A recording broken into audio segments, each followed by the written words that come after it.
வணக்கம். எல்லாரும் எப்படி இருக்கீங்க? நல்லா இருக்கீங்களா? நான் தாங்க உங்கள் கிராமத்து பொண்ணு பேசுகிறேன். இன்றைக்கி நம்ம வீடியோவில் என்ன பார்க்க போகிறோம்னு பார்த்தீங்கன்னா, நேற்று ஒரு வீடியோ போட்டிருந்தேங்க. அதில் என்னோடய சகோதரி ஒருத்தங்க கேட்டிருந்தாங்க, இந்த கட்டடத்தை பற்றி கேட்டிருந்தாங்க. இந்த கட்டடம் பார்த்தீங்கன்னா எங்கள் ஊரில் இப்போ புதுசாக கட்டியிருக்கீங்களா இந்த கட்டடம் அப்படின்னு சொல்லி கேட்டிருந்தீங்க.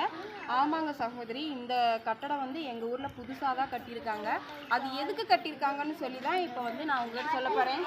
பசங்களா இங்கே வாங்க, எல்லோரும் இங்கே வாங்க. எல்லாரும் பாருங்க, எங்க ஊர் குட்டீஸ் எல்லாம் எவ்வளவு அழகழகா இன்னைக்கு மேக்கப் பண்ணிருக்காங்கன்னு பாருங்க. எல்லாரும் ஹாய் சொல்லுங்க. அதுலயும் பாத்தீங்கன்னா இங்க ஒரு மாண்டு இருக்கு பாத்தீங்களா, இது பாருங்க.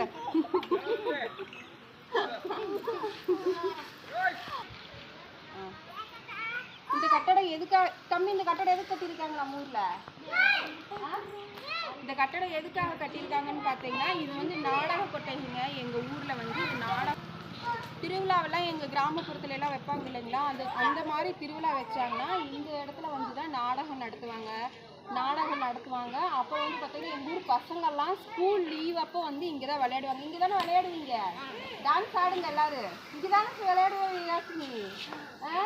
பாருங்க இப்படி சரி, நீங்கள் போய் விளையாடுங்க. பார்த்தீங்களா எப்படி விளையாடுறாங்கன்னு பாருங்க. இந்த மாதிரி தான் விளையாண்டுருப்பாங்க.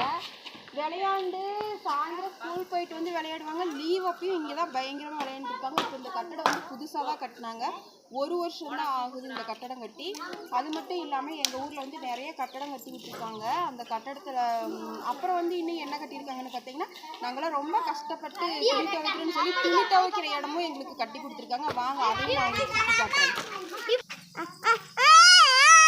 ஏமா இன்னைக்கு செடியில் பூ யாருமே பொறிக்கலையா? அப்படியே இருக்குது பூவு, யாருமே பொறிக்கலையாட்டிருக்குது.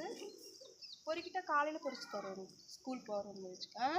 வந்து பார்த்தீங்கன்னா இதெல்லாம் நம்ம மல்லிகைப்பூ தோட்டம். கீழே பார்க்கலாம்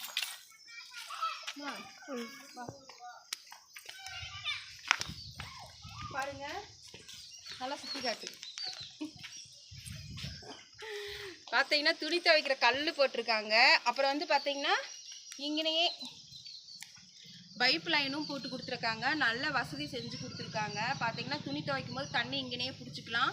அப்புறம் வந்து துணி துவைக்கிற கல் வந்து பார்த்தீங்கன்னா இப்போ தான் புதுசாக கட்டியிருக்காங்கங்க. இந்த துணி துவைக்கிற கல் வந்து இது கட்டி எத்தனை நாள் ஆகுதுன்னு பார்த்தீங்கன்னா இப்போ ஒரு மாதம் இருக்கும் இந்த இடம் கட்டி.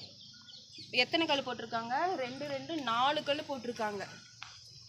4 கல் போட்டிருக்காங்க. அப்படி வாங்க பார்க்கலாம். நாங்கள் துவைக்கிற துணி அழுக்கு தண்ணியெலாம் வந்து பார்த்திங்கன்னா அது சேகரிக்கிறதுக்காகவும் அது வந்து எல்லா இடமும் போய் வீணாவுக்கு தங்க வேண்டான்னு தங்க இந்துட்டி வாடி. அது துணி துவைக்கிற தண்ணி வந்து இது ஒரு அதுக்கும் நல்ல ஒரு பெரிய குழி மாதிரி பறித்து அதுக்கு கீழே இந்த பொடி ஜல்லியெல்லாம் போட்டு நல்லா வந்து ஒரு சேஃப்டியான முறையில் வந்து தொட்டி அமைச்சு கொடுத்துருக்காங்க. பாருங்கள், அங்கே காட்டுமா. இங்கே இது என்ன வச்சுருக்காங்க?